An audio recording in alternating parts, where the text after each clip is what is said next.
তাহলে একটু একটু একটু বড় ক্যানভাসে আলাপটা করতে চাই এবং মোস্তফা খান আপনি তো আছেনই আমাদের অধ্যাপক ডক্টর আনিসুর রহমান পুরোটা সময় জুড়েই ছিলেন শুনছেন একটু জনাব আনিসুর রহমান একটু বলবেন একেবারে মৌলিক জায়গা থেকে এই মুহূর্তে বাংলাদেশ আসলে কিভাবে নিজের পররাষ্ট্র নীতিটাকে সেট করেছে সেটা গোটা বিশ্ব জেনে গেছে যে বাংলাদেশ তাদের স্বার্থটাকে সবার আগে রাখতে চায় এই ক্ষেত্রে বাংলাদেশ কোনো দেশ বিচার করছে না সবার আগে নিজের স্বার্থটাকে দেখবে এটা লাউড অ্যান্ড ক্লিয়ার মুশকিল হচ্ছে ভারত তার যে হাই কমিশনার দীনেশ ত্রিবেদী বাংলাদেশে আছেন তিনি খুব চমৎকার করে বাংলাতেই বলছেন দুই দেশের মানুষ কেবল একটা জিনিসই চায় সেটা হচ্ছে সুসম্পর্ক আমরাও চাই তারাও চাই কিন্তু কেন হচ্ছে না কোথায় গিয়ে আসলে মানে হইতে গিয়েও হচ্ছে না আসলে আটকে আছে কোথাও আমি আমি যতটুকু বুঝতে পেরেছি আপনার কোশ্চেনটা জি এইটা আমি তিনটা ভাগে এটাকে বিশ্লেষণ করতে চাই। জি প্রথমত আমি একটি একাডেমিক সাইড নিয়ে আলোচনা করি যে বাংলাদেশের পররাষ্ট্র নীতি বা পলিসি মেকিং যেটা হচ্ছে সেটার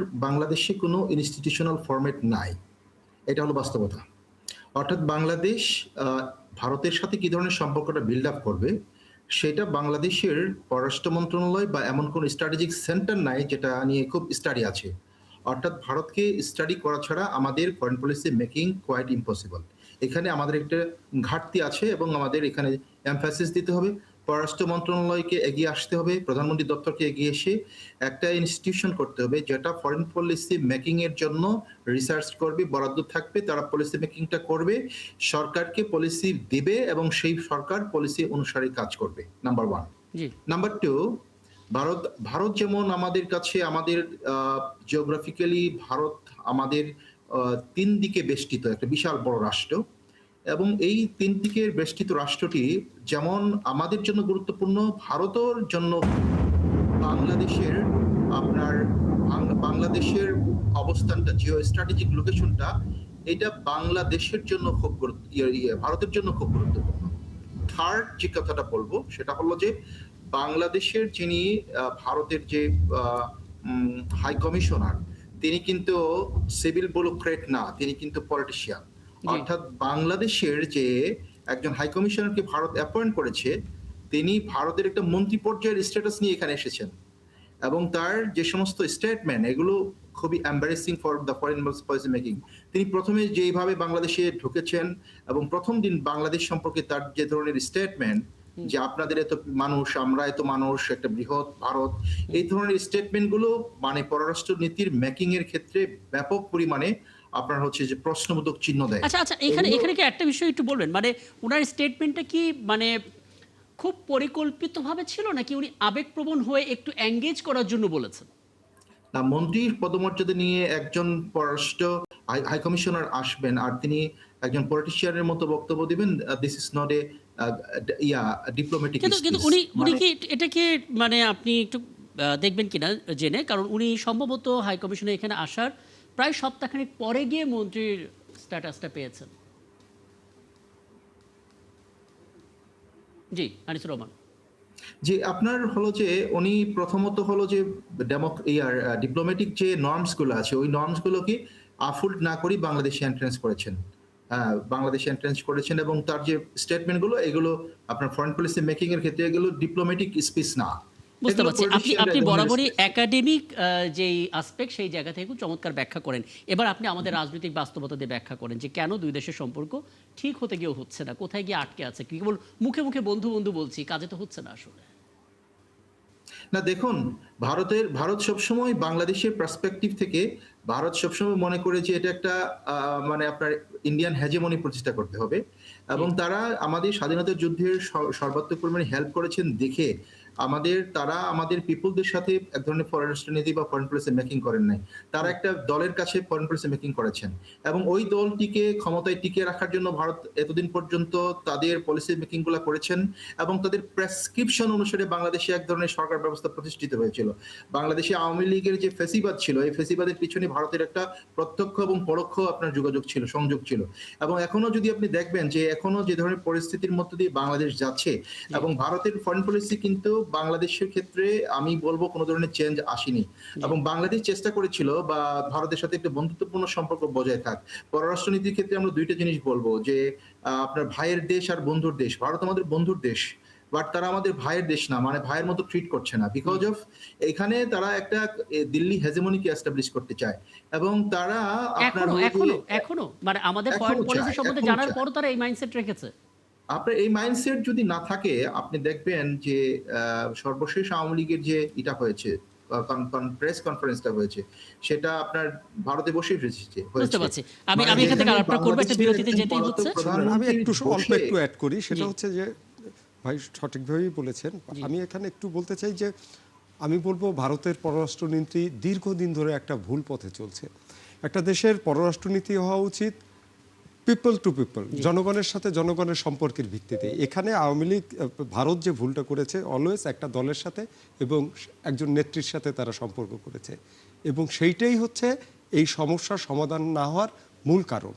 আচ্ছা হ্যাঁ, তারা যদি ব্রড ওয়েতে ডিপ্লোম্যাটিক যে সূত্র আছে সেই সূত্রতে যদি আসে, তাহলে কিন্তু কোনো ঝামেলা নাই। একটা দেশের 2/3 জনগণের ম্যান্ডেট নিয়ে একটা সরকার ক্ষমতায় এসেছে, ভারতের উচিত সেই সরকারের সাথে তার নতুন সম্পর্ক করা এবং সেই সম্পর্কে এগিয়ে নিয়ে যাওয়া।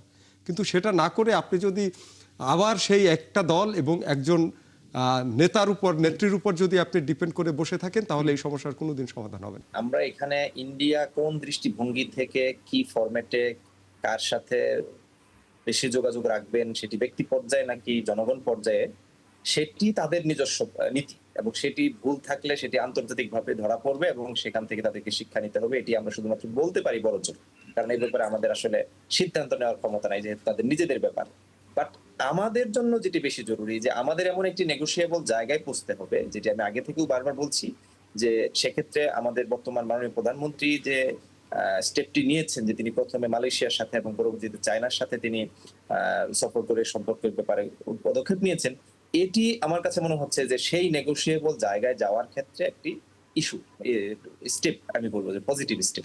বুঝতে পারছি। এরকম আরো হ্যাঁ কিছু হ্যাঁ স্টেপ নিতে পারলে আমি মনে করি যে ভারতের সাথে যে আমাদের একটি সার্বভৌম সমতা যেটি, সেটি বজায় রাখা সম্ভব হবে বলে আমি মনে করছি। অনেক এবং ধন্যবাদ, দেখবো যে অনেক আমরা ধন্যবাদ তখন আশরাফ আস্তে আস্তে রাশেদ, শেখ আপনি হাসিনা আপনার সহ দিক এরকম থেকে ইস্যুগুলো আমরা সলভ করতে পারবো। হ্যাঁ আপনার দিকটা স্পষ্ট করেছেন, অনেক ধন্যবাদ, কৃতজ্ঞতা সময়টা দিয়েছেন। আমি একটু মাননীয় সশস্ত্র ওয়াদুদ ভূঁইয়া, একটা ধারণা যদি আপনার কাছ থেকে পেতে পারি, আজকে মানে যেই দিনটা আমরা ফিরে এলাম, পররাষ্ট্রমন্ত্রীকে জিজ্ঞেস করা হয়েছিল যে আমাদের প্রধানমন্ত্রী ভারত সফর করবেন কিনা এবং ব্রিক্সের আমন্ত্রণে যাবেন কিনা, তখন তিনি একটা বিভ্রান্তি দূর করেছেন, বলেছেন ব্রিক্সের জন্য তিনি কোনো আমন্ত্রণ পাননি, বিমস্টেকের চেয়ারপারসন হিসেবে আমন্ত্রণ জানানো হয়েছে এবং প্রধানমন্ত্রী ভারত সফর সিদ্ধান্ত এখনো হয়নি।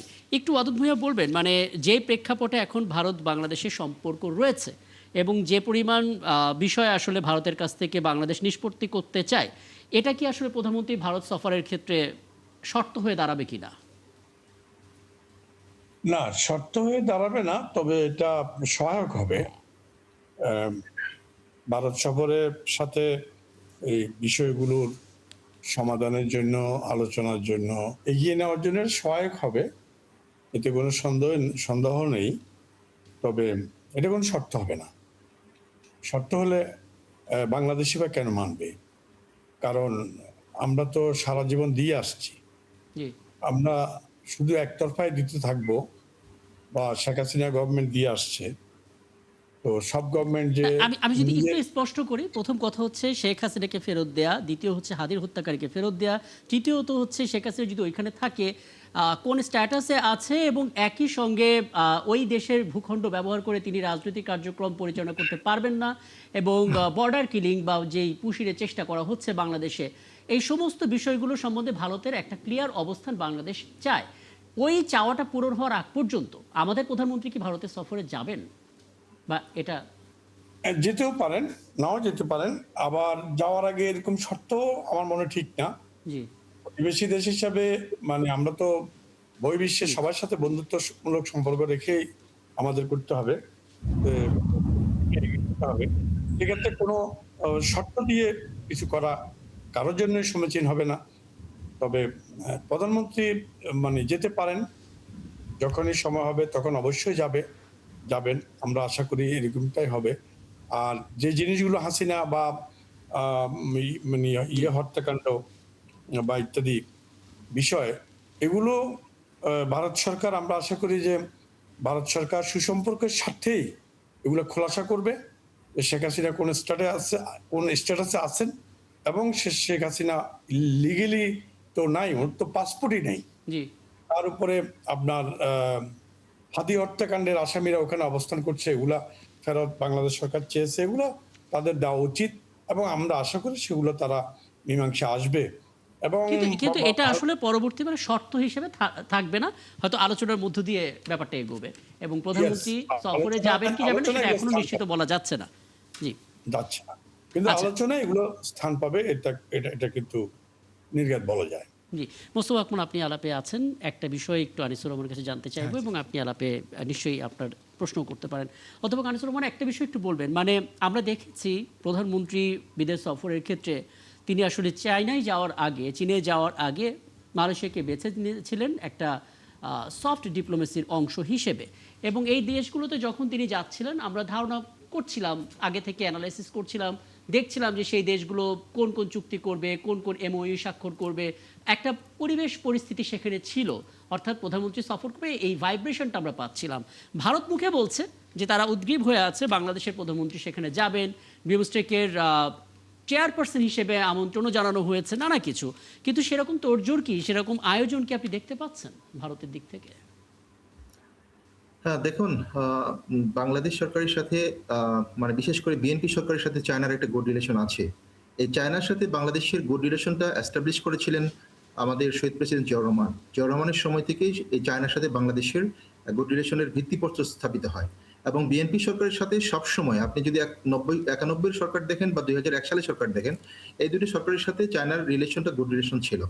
এখন চায়নার একটা জিও স্ট্র্যাটেজিক ইন্টারেস্ট তো আছে, আমাদের বাংলাদেশকে কেন্দ্র করে, বে অফ বেঙ্গলকে কেন্দ্র করে একটা গুড ইন্টারেস্ট আছে। আরেকটা হলো আনোয়ার ইব্রাহিমের সাথে তারেক রহমানের একটা পার্সোনাল সম্পর্ক রয়েছে, যেটার প্রেক্ষাপটে মালয়েশিয়ার যে তারেক রহমানের প্রথম বিদেশ সফরটা ছিল সেটা খুব ভাইব্রেন্ট বিদেশ সফর ছিল এবং খুব ফ্রুটফুল বিদেশ সফর ছিল। বিকজ দুইজন নেতাই কারাবরণ করেছেন, নির্যাতন সহ্য করেছেন, তাদের হিস্ট্রিগুলো খুব ইন্টার রিলেটেড। আর এই দিক থেকে ইন্ডিয়ার ব্যাপারটা আমি দেখছি যে জাঁকজমকপূর্ণ বলবো না, যে ইন্ডিয়াকে তার পররাষ্ট্রনীতির ক্ষেত্রে বাংলাদেশের ক্ষেত্রে কিছু স্পষ্ট নীতি নিতে হবে, যেটা বাংলাদেশকে ইন্টারেস্ট করবে ভারতের সাথে একটা গুড রিলেশন তৈরি করার একটা ওয়ে আউট বের করে দিবে। অর্থাৎ ইন্ডিয়াকে এখানে একটা বড় রোল প্লে করতে হবে। বিকজ অফ ইন্ডিয়াতে বাংলাদেশের পলাতক প্রধানমন্ত্রী আছেন, তিনি সেখানে আশ্রয় নিয়ে আছেন, আওয়ামী লীগের অসংখ্য নেতাকর্মী ইন্ডিয়াতে আছে। সুতরাং ইন্ডিয়া সরকারকে বাংলাদেশ সরকারের সাথে, অর্থাৎ বর্তমান বিএনপি সরকারের সাথে সুসম্পর্ক মেনটেন করার জন্য ইন্ডিয়াকে বেশ কিছু বিষয়গুলোকে স্পষ্ট করতে হবে, যে আমাদের ফরেন পলিসিতে আমরা এই ধরনের চেঞ্জ নিয়ে এসেছি, আপনাদের সাথে আমরা এই ধরনের ফরেন পলিসি বিল্ড আপ করতে চাই, আপনাদের সাথে আমাদের এই ধরনের নেগোসিয়েশন গুলো হবে। এটা ইন্ডিয়াকে এক ধাপ আগিয়ে কাজ করতে হবে। আমি যেমন প্রথমটা যেমন বলছিলাম যে বাংলাদেশ যেমন ইন্ডিয়ার কাছে গুরুত্বপূর্ণ, ইন্ডিয়া বাংলাদেশের কাছে গুরুত্বপূর্ণ। আমরা প্রতিবেশী দুটি রাষ্ট্র, এই দুটো রাষ্ট্রের মধ্যে কলোনিয়াল মেন্টালিটি থাকা যাবে না। কলোনিয়াল মানে সমতার, ন্যায্যতার ব্যাপারটা যেটা জিয়াউর রহমানের সময় হয়েছিল এবং যেটা আমরা পরবর্তীতে কালে জিয়ার সময় দেখেছি, এবং সেটাকে ওইটা থাকলে যে কি হয় আপনার সেই পরিস্থিতিও আমরা টের পেয়েছি, সেই ফলাফলটাও আমরা দেখেছি। মোস্তফা আকমল, একটা বিষয় একটু বলবেন, মানে আমরা তো বুঝতে পারছি যে ভারতের দিক থেকে কোন কোন বিষয়গুলো আমরা প্রত্যাশা করি, এবং ভারতও বোধ করি সেটা জানে যে বাংলাদেশ আর আগের মতনই তারা তাদের ফরেন পলিসিটা চেঞ্জ করেছে, এবং তারা আসলে সেই আধিপত্যবাদ বলুন বা ক্লায়েন্ট স্টেট হিসেবে বলুন, বাংলাদেশ আসলে সেই জায়গাটাতে থাকতে চায় না।